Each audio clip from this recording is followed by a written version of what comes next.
നമസ്കാരം. ഭാരത് ലൈവിലേക്ക് സ്വാഗതം. നമസ്കാരം. നമസ്കാരം പ്രശാന്തേ. നമുക്കൊരു തമിഴക ചർച്ചയിലേക്ക് അങ്ങ് പോവാം അല്ലേ. ഈ പ്രഖ്യാപനങ്ങൾ കൊണ്ട് പിടിച്ച് നിന്നു പോകുന്ന സർക്കാരുകളാണ് ഏത് സമയമായാലും തമിഴ്നാട്ടിലേത്. അവർ വന്നാലുടൻ ഒരു ജനപ്രിയ പ്രഖ്യാപനങ്ങൾ, വമ്പൻ പ്രഖ്യാപനങ്ങൾ നടത്തും. ഇപ്പോഴും നമ്മുടെ ഇനി നടൻ വിജയ് എന്ന് പറയാൻ പറ്റില്ലല്ലോ, മുഖ്യമന്ത്രി ജോസഫ് സി വിജയ് അതേ പാറ്റേൺ, അതേ മാർഗം കടമെടുത്ത് കുറേ പ്രഖ്യാപനങ്ങൾ നടത്തി. ഏറ്റവും പുതിയതായിട്ട് 717 മദ്യശാലകൾ അടച്ചുപൂട്ടാൻ ഇപ്പം മുഖ്യമന്ത്രി ഉത്തരവിട്ടിരിക്കുകയാണ്. അപ്പോൾ വളരെ ഒരു ക്രൗഡ് പുള്ളർ അല്ലേ. ഫാൻസ് അസോസിയേഷനിലെ ഏതാണ്ട് ഒരു പോസ്റ്റ് ഇട്ട ഏതാണ്ട് 10 ലക്ഷത്തോളം ലൈക്ക് പടപടാന്ന് ഇൻസ്റ്റാഗ്രാമിലേക്ക് ഫേസ്ബുക്കിലും വരുന്ന ഒരു ഫാൻസ് സമ്പത്തിന് ഉടമയാണ് ഈ വിജയ്, 2 വർഷം മുമ്പ് വരെ. അതിനുശേഷം പെട്ടെന്നാണ് TVK എന്നൊരു രാഷ്ട്രീയ പാർട്ടി ഉദയം ചെയ്യുന്നത്. വിജയ് അതിൻ്റെ നേതാവാണെന്ന് വിജയ് പറയുന്നില്ല, പക്ഷേ വിജയ് തന്നെയാണ് ആ പാർട്ടിയുടെ ജീവാത്മാവും പരമാത്മാവും ഒക്കെ. പക്ഷേ ഈ 200 കോടി അല്ലെങ്കിൽ 250 കോടി രൂപ പ്രതിഫലമൊക്കെ വാങ്ങി തമിഴകത്തെ മുടിചൂടാൻ മന്നനായി ഇളയ ദളപതിയായി വാഴുന്നുകൊണ്ടിരുന്ന വിജയ് എന്ന ജോസഫ് വിജയ്, ഇദ്ദേഹത്തിന് പെട്ടെന്നൊരു മുഖ്യമന്ത്രിയായുള്ള ഒരു പരകായ പ്രവേശം, അല്ലെങ്കിൽ ഒരു രാഷ്ട്രീയ നേതാവ്, MK സ്റ്റാലിനെ പോലെ, അല്ലെങ്കിൽ നമ്മുടെ കമ്പയർ ചെയ്യാൻ പിന്നെ ജയലളിതയുള്ളൂ അല്ലേ. ആ ജയലളിത ഒരു സ്റ്റാർട്ടപ്പ്, ഇത് സ്റ്റാലിനെ പോലെ അല്ല, ഒരു രാഷ്ട്രീയ നേതാവ് എന്നുള്ള നിലയ്ക്ക് ഇപ്പോൾ അണ്ണാമലൈ കൈവരിച്ച ഒരു നേട്ടം പോലും. അണ്ണാമലൈ വളരെ ജൂനിയറാണ്. അണ്ണാമലൈയാണ് ഏറ്റവും കുറഞ്ഞ സമയം കൊണ്ട് തമിഴ് ജനതയുടെ മനസ്സിൽ രാഷ്ട്രീയമായിട്ട്, ഞാൻ പറയുന്നത് മറ്റു തരത്തിലല്ല, രാഷ്ട്രീയമായിട്ട് കയറിപ്പറ്റിയ ആള് അണ്ണാമലയാണ്. പക്ഷെ അങ്ങനെയൊന്നും അല്ല വിജയ് കയറിപ്പറ്റി. വിജയ് വളരെ പെട്ടെന്ന് ഇങ്ങോട്ട് വരുന്നു, വളരെ പെട്ടെന്ന് ഒരു സ്റ്റാറാണ്. ആ സ്റ്റാർഡം ഉപയോഗിച്ച് വളരെ പെട്ടെന്ന് വിജയ് അതിനെ നേരെ രാഷ്ട്രീയമായിട്ട് ഫാൻസ് സെക്രട്ടറിയെ കൊണ്ട് അതിൽ എൻഗേജ് ചെയ്യിപ്പിക്കുന്നു. അങ്ങനെ വിജയ് പെട്ടെന്ന് ഒരു മുഖ്യമന്ത്രിയെ മാറും. പക്ഷെ വിജയ്, ഞാൻ പറഞ്ഞില്ലേ, 200-250 കോടി രൂപ പ്രതിഫലം വാങ്ങിച്ച് തൻ്റെ ജീവിതമാർഗമായ അഭിനയം, ആ അഭിനയം നിർത്തി വച്ചിട്ട് ഈ ഒരു മനുഷ്യൻ രാഷ്ട്രീയ രംഗത്തേക്ക് കടന്നു വരുമ്പോൾ അദ്ദേഹത്തിന് ഒറ്റയ്ക്ക് ഇതൊന്നും സാധ്യമല്ല. ഇതിന്റെ പിന്നിൽ എന്തോ ഒരു വ്യക്തമായൊരു, തീർച്ചയായിട്ടും വ്യക്തമായൊരു അല്ല, രാജേഷ് ജി പറഞ്ഞ അവിടുന്ന് തന്നെ അത് നമ്മൾക്ക് തുടങ്ങാം. കാരണം ഈ വിജയ് തമിഴ് സിനിമയിലേക്ക് കടന്നു വരുന്നതും അവിടെ ഒരു സ്റ്റാറായി മാറുന്നതും വലിയ വെല്ലുവിളി നിറഞ്ഞ ഒരു ചരിത്രമാണ്. കാരണം ആദ്യത്തെ സിനിമകളെല്ലാം വിജയ് പൊട്ടി, ഓടിയില്ല പടം. അത് വിജയിൻ്റെ അച്ഛൻ, പിതാവ് ചന്ദ്രശേഖർ തന്നെ മുൻകൈ എടുത്ത് വിജയിനെ ഒരു സ്റ്റാറാക്കാൻ വേണ്ടുന്ന ഒരുപാട് കളി കളിച്ചു. അദ്ദേഹത്തിൻ്റെ അടുത്ത ബന്ധുക്കളെ കൊണ്ട് സിനിമ നിർമ്മിക്കുകയും അതിൽ വിജയിനെ അഭിനയിപ്പിക്കുകയൊക്കെ ചെയ്തു നോക്കി. പക്ഷേ ഒരു നടൻ എന്നുള്ള നിലയ്ക്ക് വിജയിന് സ്വീകാര്യത ലഭിച്ചില്ല. 92 മുതലാണ്. 92-ന് ശേഷം അങ്ങനെ ബാലതാരമായിട്ട് തന്നെ കടന്നു വന്നതാണ് വിജയ്. പക്ഷെ ആ ഒരു എന്താ പറയുക, അവരുദ്ദേശിക്കുന്ന തരത്തിലുള്ളൊരു വളർച്ച വിജയിന് കിട്ടാതിരുന്നപ്പോൾ ചന്ദ്രശേഖർ അടവ് മാറ്റി. ചന്ദ്രശേഖർ വളരെ കൃത്യമായിട്ട് മുൻനിര താരങ്ങളെ വെച്ച് സിനിമ എടുക്കുകയും അവരുടെ അനിയൻ, അവരുടെ അനന്തരവൻ, അവരുടെ അടുത്ത ബന്ധു എന്നൊക്കെയുള്ള നിലയ്ക്ക് വിജയിന് റോള് കൊടുക്കുകയും ചെയ്തു. അതായത് തീരെ അപ്രസക്തമല്ല, എന്നാൽ മുഖ്യ റോളിൽ ഒന്നും സിനിമയിൽ മുഴുവനും ഉണ്ട് വിജയ്. അങ്ങനെ പതുക്കെ തമിഴകത്തിൻ്റെ ഹൃദയം കവർന്ന് മുന്നോട്ട് വരികയായിരുന്നു വിജയ് ചെയ്തത്. അപ്പോൾ ഇവിടെ നമ്മൾ മനസ്സിലാക്കേണ്ടത്, വിജയ് തമിഴ് സിനിമയിൽ നിറഞ്ഞു നിന്ന കാലത്തൊന്നും ജോസഫ് സി വിജയ് ആണ് അദ്ദേഹത്തിൻ്റെ പേരെന്ന് ആർക്കും അറിഞ്ഞുകൂടാ. ഈ അച്ഛൻ ചന്ദ്രശേഖർ ഏത് മതവിശ്വാസിയാണ് എന്ന് ആരും അന്വേഷിച്ചിട്ടില്ല. പക്ഷേ വളരെ കൃത്യമായിട്ട് ഒരു അജണ്ട അതിൻ്റെ പുറകിൽ ഉണ്ട് എന്ന് അന്ന് തന്നെ പല കോളം എഴുത്തുകാരും, ഈ തമിഴ് പത്രങ്ങളിലും മറ്റും കോളം എഴുതുന്ന പലരും ചൂണ്ടിക്കാണിച്ചിരുന്നു. കേരളത്തിലും അതിൻ്റെ ചുവട് പിടിച്ച് മലയാള പത്രങ്ങളിൽ അത്തരം ചില വാർത്തകൾ വരികയും ചെയ്തിരുന്നു. ഇദ്ദേഹത്തിൻ്റെ പേര് ജോസഫ് വിജയ് എന്നാണെന്നും ഇതൊരു ക്രിസ്ത്യൻ അജണ്ട ഇതിൻ്റെ പുറകിലുണ്ടെന്നും ഒക്കെയുള്ള ഒരു തരത്തിലുള്ള വാർത്തകളും അല്ലെങ്കിൽ വിശകലനങ്ങളും ഒക്കെ വന്നിരുന്നു. ഇരിക്കട്ടെ, ഇപ്പോഴെന്താ സംഭവിച്ചിരിക്കുന്നത്? ഈ വിജയിനെ ക്രിസ്ത്യൻ മുഖ്യമന്ത്രിയാക്കാൻ ഒരു PR ഏജൻസിന് ഇറങ്ങി തിരിച്ചാൽ എന്ത് ചെയ്യും? അല്ല അതാണ് ഞാൻ അതിന്റെ അത് അങ്ങനെ ചില അല്ല അതിന്റെ രഹസ്യം ഇവിടെ കേരളത്തിൽ ചർച്ച ചെയ്യപ്പെടാതെ മുഖ്യമന്ത്രിയാക്കാനല്ല. അല്ല നോക്കൂ, ബംഗാളിൽ ചരിത്രപരമായ ഒരു അട്ടിമറിയാണ് നടന്നത് അല്ലേ? ബംഗാള് BJP വളരെ ശക്തമായ മുന്നേറ്റം കാഴ്ചവെച്ച് പിടിച്ചെടുത്തു. അതായത് ഇന്ത്യൻ രാഷ്ട്രീയത്തിലെ ഒരു വലിയ വഴിത്തിരിവാണ് ബംഗാൾ 2026 ബംഗാൾ തെരഞ്ഞെടുപ്പ്. സഹികെട്ട് ജനം വോട്ട് ചെയ്തു. പക്ഷെ ഞാൻ പറയുന്നത് ഇന്ത്യൻ രാഷ്ട്രീയ ചരിത്രത്തിലെ ഒരു വലിയ ടേണിംഗ് പോയിന്റാണ് ബംഗാൾ. പക്ഷേ മലയാള മാധ്യമങ്ങൾ ആ ബംഗാളിൽ സുവേന്ദു അധികാരി സത്യപ്രതിജ്ഞ ചെയ്ത ചടങ്ങ് ലൈവായിട്ട് കൊടുത്തോ? അവിടെ നോക്കൂ, അവിടെ പ്രധാനമന്ത്രി മുതൽ ഏതാണ്ട് BJP ഭരിക്കുന്ന എല്ലാ സംസ്ഥാനങ്ങളിലെ മുഖ്യമന്ത്രിമാരടക്കമുള്ളവർ പങ്കെടുത്തു. വലിയ പരിപാടിയായിരുന്നു അല്ലേ? രാഹുൽ ഗാന്ധി ഉണ്ട്. രാഹുൽ ഗാന്ധി എത്തിയിട്ടില്ല. രാഹുൽ ഗാന്ധി ചെന്നൈയിലായിരുന്നു. അല്ല ഞാൻ പറഞ്ഞത് ബംഗാളിൻ്റെ കാര്യത്തിൽ ബംഗാളിൽ പ്രധാനമന്ത്രി അടക്കം എത്തി. പക്ഷേ നമ്മുടെ മലയാള മാധ്യമങ്ങൾ റിപ്പോർട്ട് ചെയ്തത് ചെന്നൈയിലെ സത്യപ്രതിജ്ഞാ ചടങ്ങായിരുന്നു വിജയിൻ്റെ. അതെന്തോ വലിയ ഒരു നേട്ടമാണ്. വിജയ് നോക്കൂ, ഒറ്റയ്ക്ക് ഭൂരിപക്ഷം പോലുമില്ല വിജയിന്. തട്ടിക്കൂട്ടിയ, അതായത് ഒരു മുക്കൂട്ടും മുന്നണിയും എന്നൊക്കെ പറയുന്നത് പോലെ ഉള്ള ഒരു സംവിധാനത്തിലാണ് എപ്പോൾ വേണമെങ്കിലും വിജയിൻ്റെ സർക്കാർ വേറെ ആറിലേക്കല്ലാതെ വേറെ ഏത് ഗവർണർ ആയിരുന്നെങ്കിലും വിജയ് ഇന്ന് മുഖ്യമന്ത്രി ആകില്ലായിരുന്നു അല്ലേ? അല്ല, അങ്ങനെ ഞാൻ പറയില്ല. നിയമപരമായിട്ട് വളരെ കടുപ്പിച്ച്, കാരണം നിങ്ങൾ ഭൂരിപക്ഷം തെളിയിച്ചിട്ട് സത്യപ്രതിജ്ഞ ചെയ്യൂ എന്ന്. അല്ല, അത് ഞാൻ അതിൻ്റെ ആ വശങ്ങളിലേക്ക് ഒന്നും ഞാൻ പോകുന്നില്ല. ഞാൻ പറഞ്ഞു വന്നത് കേരളത്തിലെ മാധ്യമങ്ങൾ വളരെ കൃത്യമായിട്ട് ബംഗാളിനെ തമസ്കരിക്കുകയും ആസാമിനെ തമസ്കരിക്കുകയും പകരം ഈ വിജയിൻ്റെ അതായത് ഒരു ആൻറ്റി BJP സാധനം ആണ് അവർ ഉദ്ദേശിക്കുന്നത്. അതുകൊണ്ട് അവർ വിജയ് ആൻറ്റി BJP ആണ് എന്ന മട്ടിൽ തന്നെ അവരതിന് പ്രാധാന്യം കൊടുത്തു. ഇരിക്കട്ടെ, ഈ വിജയ് എങ്ങനെ, ഈ നേരത്തെ നമ്മൾ തുടങ്ങിയത് അതാണല്ലോ, എങ്ങനെയാണ് ഈ കുറഞ്ഞ കാലം കൊണ്ട് വെറും 2 വർഷത്തിൽ താഴെ സമയം കൊണ്ട് വിജയ് എങ്ങനെയാണ് ഈ TVK തമിഴ് വെട്രി കഴകം എന്ന ഈ പാർട്ടിയെ അധികാരത്തിലെത്തിച്ചത്? വളരെ വളരെ ജാഗ്രതയോടെ സൂക്ഷ്മതയോടെ പഠിക്കേണ്ട പാഠമാണത്. കാരണം ഈ വിജയിൻ്റെ അടുക്കൽ ഒരു നല്ല, നേരത്തെ ഒരു കാര്യം പറഞ്ഞില്ലേ, എന്ത് PR വർക്കാണ്? നല്ലൊരു PR ഏജൻസി, ക്രിസ്ത്യൻ മുഖ്യമന്ത്രിക്ക് വേണ്ടിയുള്ള PR ഏജൻസിയാണ് വിജയിന് വേണ്ടി പ്രവർത്തിച്ചത്. അതാരാണെന്നും കൂടി വിശദമായിട്ട് ഞാൻ പറയാം. നമ്മളിൽ ഡീറ്റെയിൽസ് ഒക്കെ ഉണ്ട്. അതായത് ജോൺ ആരോഗ്യസ്വാമി, തമിഴിൽ ആരോഗ്യസ്വാമി എന്നും പറയും. ഈ ജോൺ ആരോഗ്യസ്വാമി എന്ന് പറയുന്ന ആളാണ് വിജയിൻ്റെ വിജയശില്പി. ഇയാൾക്കൊരു PR കമ്പനിയുണ്ട്, പെർസോണ, ഒരു രാഷ്ട്രീയ കൺസൾട്ടൻസിയും കൂടിയാണ്.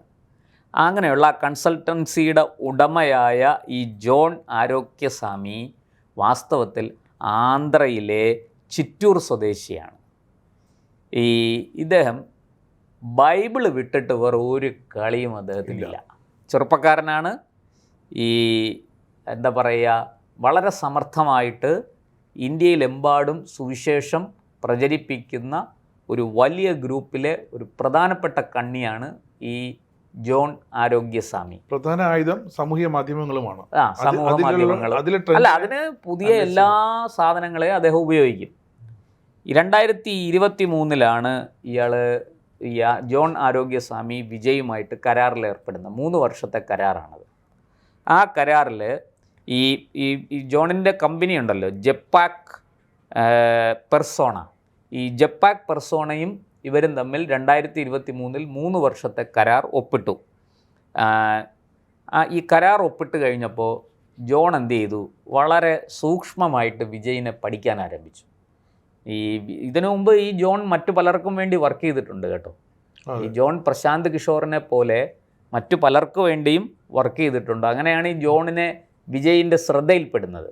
അങ്ങനെ വിജയ് ജോണിന് കരാർ കൊടുക്കുന്നു, ജോൺ വിജയിനെക്കുറിച്ച് പഠിക്കുന്നു. അപ്പോൾ നോക്കിയപ്പോൾ സോഷ്യൽ മീഡിയയിൽ താങ്കൾ പറഞ്ഞതുപോലെ വിജയിന് ഒരു പോസ്റ്റ് വിജയ് ഇട്ടാൽ 1 മണിക്കൂർ കൊണ്ട് 10 ലക്ഷം ലൈക്കാണ് അതിന് ലഭിക്കുന്നത്.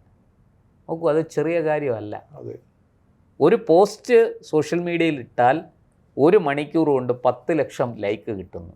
ഇതിനെക്കുറിച്ച് ആഴത്തിൽ പഠിച്ചു ഈ ഇദ്ദേഹം ജോൺ.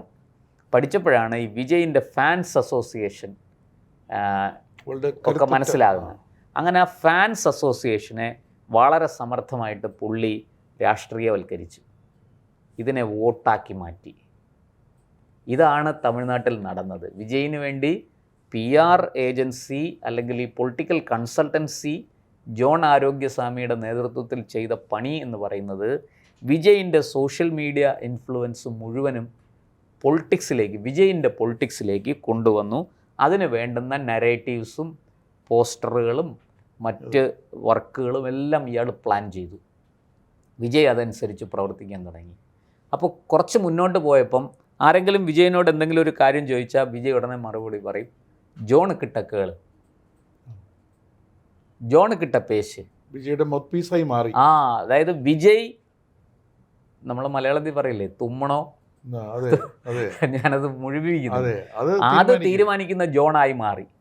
അങ്ങനെ വളരെ കൃത്യമായിട്ട് ഈ ജോണിൻ്റെ കയ്യിൽ ജോൺ കീ കൊടുക്കുന്നതിനനുസരിച്ച് ചാടിക്കളിക്കുന്ന ഒരു പാവയായി വിജയ് മാറി. അതൊന്ന്. രണ്ടാമത്തെ കാര്യം, ഇതിനൊക്കെ പണവും വേണം. പറയുന്നത് പോലെ ഈ പണം വരുന്നത് ഈ പറഞ്ഞ പോലെ സുവിശേഷക്കാർക്കൊക്കെ ഇപ്പോൾ ഭരിക്കുന്ന മോദിയാണ്. അപ്പോൾ വെളിയിൽ നിന്ന് അങ്ങനെ പെട്ടെന്ന് പണമൊന്നും കൊണ്ടുവന്ന് ഇവിടെ എറിയാൻ പറ്റില്ല, പിടിക്കും.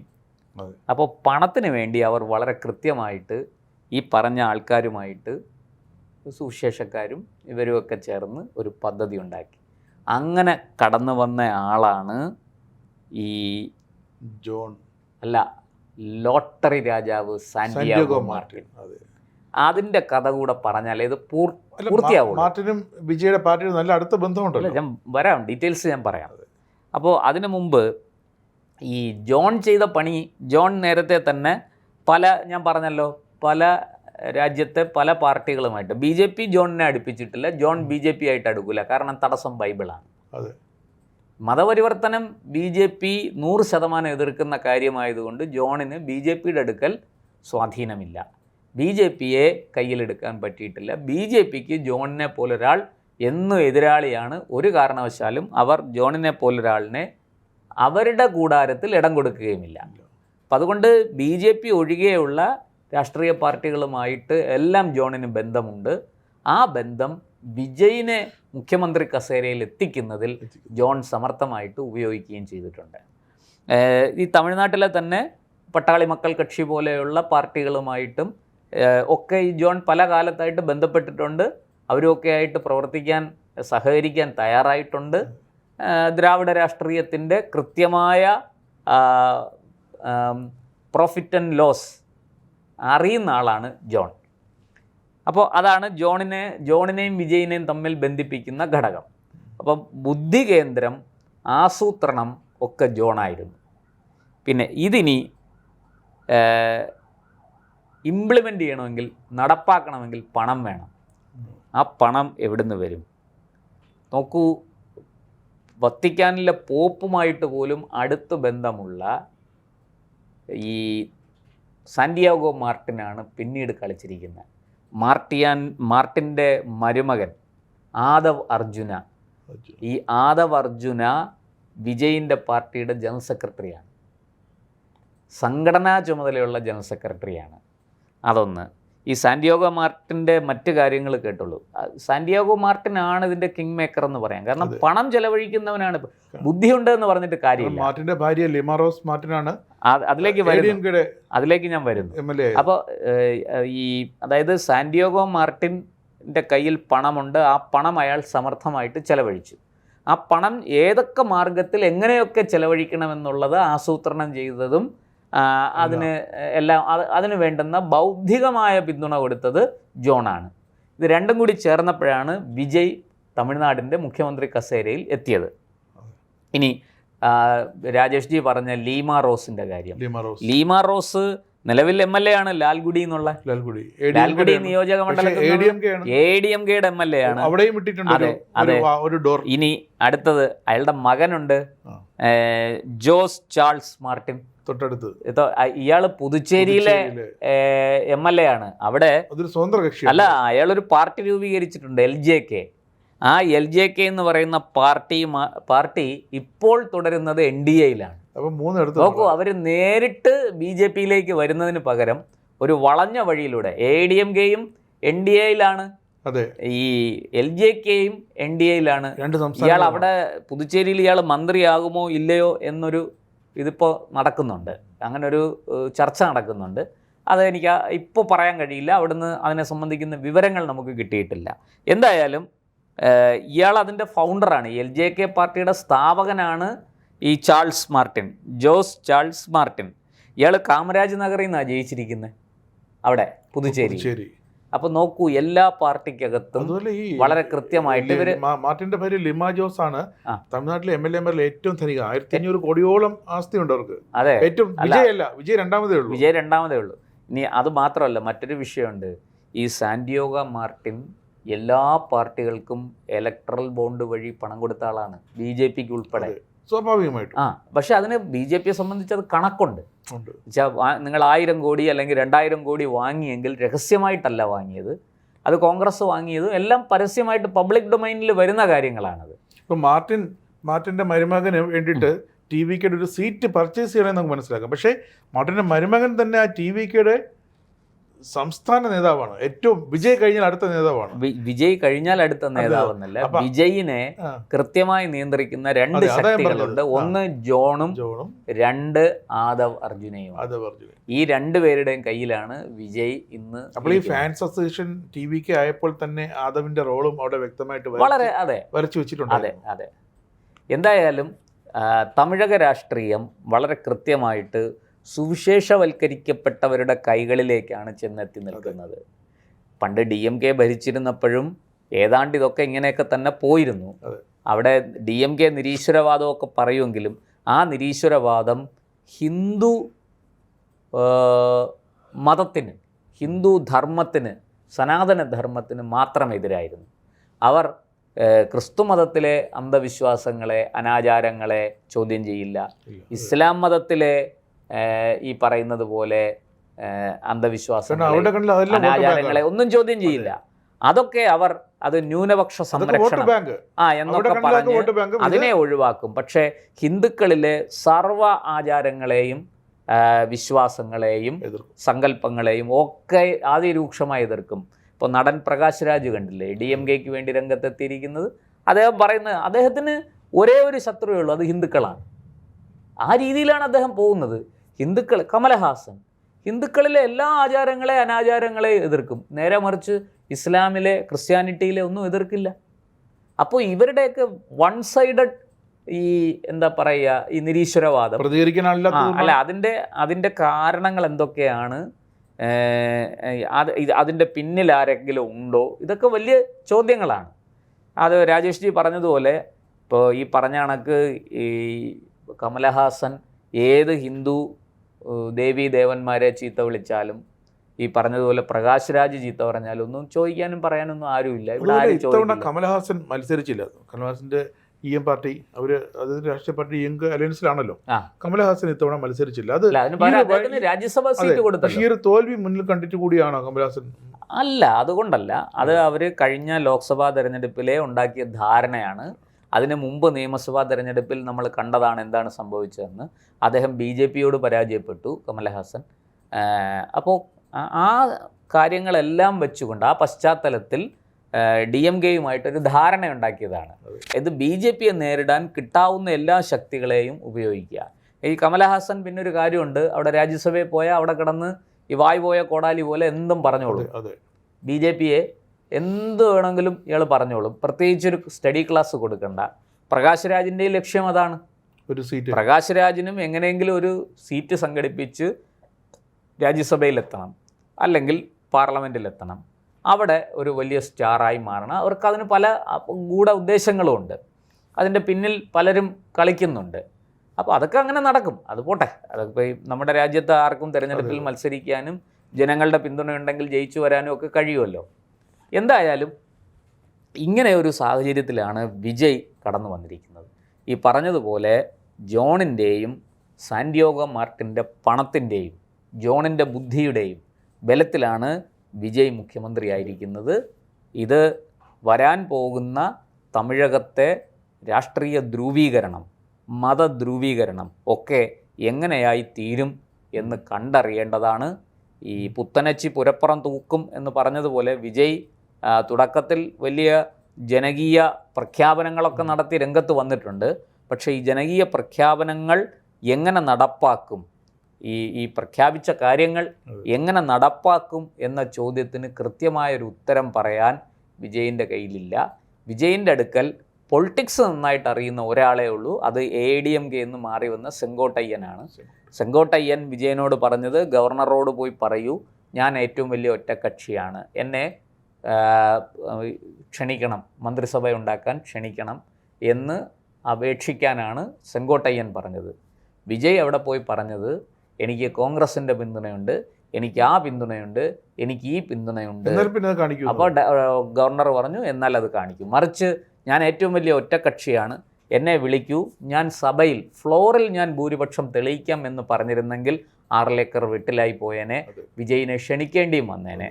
അതിൻ്റെ നിയമപരമായ പ്രശ്നങ്ങളൊക്കെ വേറെ കിടക്കുന്നു, വേണമെങ്കിൽ ഗവർണർക്ക് ഒഴിവാക്കാം, പക്ഷേ എങ്കിലും അതൊരു വിവാദമായി മാറിയേനെ. പക്ഷേ വിജയ് കാണിച്ച മണ്ടത്തരം അത് പറയാതെ, സെങ്കോട്ടയ്യൻ കൊടുത്ത രാഷ്ട്രീയ ഉപദേശം കേൾക്കാതെ ഈ പറഞ്ഞ പോലെ മറ്റാരോ കൊടുത്ത ഉപദേശത്തിൻ്റെ അടിസ്ഥാനത്തിൽ ഒക്കെ പറഞ്ഞു. പക്ഷേ എന്തായാലും അതൊക്കെ ശരിയായി വന്നു. ഒരു കാര്യം കൂടി ഞാൻ പറഞ്ഞ് അവസാനിപ്പിക്കാം. ജോണും സാന്റിയാഗോ മാർട്ടിനും മുന്നോട്ട് വെക്കുന്ന ഒരു രാഷ്ട്രീയ സ്ലോഗൻ, ഒരു മുദ്രാവാക്യം എന്ന് പറയുന്നത് BJP വിജയിൻ്റെ പാർട്ടി TVKയുടെ ആശയപരമായ എതിരാളി, ആദർശ ശത്രു, DMK രാഷ്ട്രീയ ശത്രു. ഈ സ്ലോഗനാണ് അവിടെ വിജയിച്ചത്. അതായത് തമിഴ് ജനത ഒരു ശക്തമായ ആൻറ്റി ഇൻകംബൻസി, ഭരണവിരുദ്ധ വികാരം തമിഴ് ജനതയിൽ അലയടിക്കുന്നുണ്ടായിരുന്നു. അവിടെ വിജയ് രാഷ്ട്രീയ ശത്രു ആണ് DMK എന്ന് പറഞ്ഞ് DMKയുടെ അഴിമതി ഞാൻ അവസാനിപ്പിക്കും, അഴിമതിയില്ലാത്തൊരു സദ്ഭരണം ഞാൻ കാഴ്ചവെക്കുമെന്ന് പണ്ട് കെജ്രിവാൾ പറഞ്ഞതുപോലെ തമിഴ് മക്കൾക്ക് ഉറപ്പ് കൊടുത്തുകൊണ്ട് വിജയ് മുന്നോട്ട് വന്നു. എന്നിട്ട് അവിടെ വിജയ് കൃത്യമായിട്ട് പറഞ്ഞു, ഞാൻ BJP എതിർക്കുന്നു. എങ്ങനെ? ആശയപരമായി, ആദർശപരമായി. നോക്കൂ, അപ്പോൾ BJP വിരുദ്ധ വോട്ടുകൾ അത് DMKയ്ക്ക് മാത്രമല്ല, അത് AIADMKയ്ക്കും പോകുന്നതാണ്. AIADMKയും BJP ഇപ്പോൾ ഒരു മുന്നണിയിലാണെങ്കിലും BJPയെ സംബന്ധിച്ചിടത്തോളം AIADMKയുമായിട്ട് ചേർന്ന് പോവുക വലിയ പ്രയാസമുള്ള കാര്യമാണ്. ദ്രാവിഡ രാഷ്ട്രീയവുമായിട്ട് BJPക്ക് മുന്നോട്ട് പോകാൻ കഴിയില്ല. BJP മുന്നോട്ട് വെക്കുന്ന ഹിന്ദുത്വ രാഷ്ട്രീയത്തിനെതിരാണത്. അപ്പോൾ അവിടെ BJP വിരുദ്ധമായ എന്നാൽ DMKയ്ക്ക് അനുകൂലമല്ലാത്ത കുറേ വോട്ടുകൾ ഉണ്ടായിരുന്നു, അല്ലെങ്കിൽ കുറേ പിന്തുണയുണ്ടായിരുന്നു. ആ പിന്തുണയും വിജയ് നേടിയെടുത്തു. എങ്ങനെ? BJP എൻ്റെ ആദർശ ശത്രു, എൻ്റെ ആശയപരമായ എതിരാളി BJP ആണ്, ആദർശപരമായി ഞാൻ BJP എതിർക്കുന്നു എന്ന് പറഞ്ഞപ്പോൾ ആ വോട്ടും വിജയിന് നേടിയെടുക്കാൻ കഴിഞ്ഞു. ഇതാണ് വിജയത്തിൻ്റെ അടിത്തറ. പക്ഷേ ഈ അടിത്തറ എത്ര നാളിങ്ങനെ നിൽക്കും എന്നുള്ളതാണ്. കാരണം ഈ പറഞ്ഞതുപോലെ സുവിശേഷക്കാരുടെ പിന്തുണ, ഈ പറഞ്ഞതുപോലെ ലോട്ടറി മാഫിയ കിങ് ആയ സാന്റിയാഗോ മാർട്ടിൻ്റെ പിന്തുണ, ഇതെല്ലാം വിജയിന് എത്ര കാലം ലഭിക്കും എന്നു മാത്രമല്ല, ഈ എതിരാളികളായിരിക്കുന്ന DMKയും ഒക്കെ ഇനി എന്ത് രാഷ്ട്രീയ അടവുകൾ, അഭ്യാസങ്ങൾ കാഴ്ചവെക്കും എന്നാണ് ഇപ്പോൾ രാഷ്ട്രീയ നിരീക്ഷകർ ഉറ്റുനോക്കുന്നത്. 6 മാസത്തേക്കൊന്നും സംഭവിക്കില്ല. പക്ഷേ 6 മാസം കഴിയുമ്പോൾ തുടങ്ങും വിജയ് വലിയ വില കൊടുക്കേണ്ടി വരുമോ, അതോ DMK പോലെയുള്ള ദ്രാവിഡ രാഷ്ട്രീയ പ്രസ്ഥാനങ്ങളെ കടപുഴക്കി എറിഞ്ഞുകൊണ്ട് തമിഴ്നാട്ടിൻ്റെ ഭരണം സുഗമമായിട്ട് മുന്നോട്ട് കൊണ്ടുപോകുമോ, അതോ ഈ പറഞ്ഞ സുവിശേഷക്കാരെ മുഴുവനും നിലയ്ക്ക് നിർത്തി അവരെ ഒതുക്കി രാഷ്ട്രീയപരമായി ഭരണം തൻ്റെ കയ്യിലേക്ക് വിജയ് ഒതുക്കിയെടുക്കുമോ എന്നൊക്കെയുള്ള ചോദ്യങ്ങളാണ് അവിടെ നിന്ന് ഉയരുന്നത്. ഉത്തരം നമുക്ക് പറയാൻ ബുദ്ധിമുട്ടുണ്ട്. കണ്ടു തന്നെ അറിയണം തമിഴ് രാഷ്ട്രീയം എങ്ങോട്ടാണെന്നുള്ളത്. എന്തായാലും വിജയിൻ്റെ ഭക്ഷണശാലയിൽ ഉപയോഗിക്കുന്ന കറിക്കൂട്ടുകൾ പണ്ട് തമിഴകത്ത് സ്ഥിരം ഉപയോഗിച്ചുകൊണ്ടിരുന്ന അതേ വാഗ്ദാനങ്ങൾ അടങ്ങിയ കറിക്കൂട്ടുകൾ തന്നെയാണ്, ഒരു മാറ്റവുമില്ല. വിജയ് ഇനി ഇതിൽ ഈ PR ഏജൻസിയുടെ സഹായമില്ലാതെ എങ്ങനെ മുന്നോട്ട് പോകും എന്നാണ് തമിഴകത്തെ പ്രതിപക്ഷം അടക്കം DMK അടക്കം ഉറ്റുനോക്കിക്കൊണ്ടിരിക്കുന്നത്. കഴിഞ്ഞ ദിവസം ഞങ്ങൾ ഇതേപോലെ വിജയുടെ വാർത്ത ചെയ്തപ്പോൾ ജോസഫ് C. വിജയ് എന്ന് ഉപയോഗിച്ചു. അതിനെതിരെ 2-3 പേർ എന്താ ജോസഫ് എന്ന പേര് ഉപയോഗിച്ചാൽ അതിനെന്താ തെറ്റ് എന്ന് ചോദിച്ചു. തെറ്റില്ല.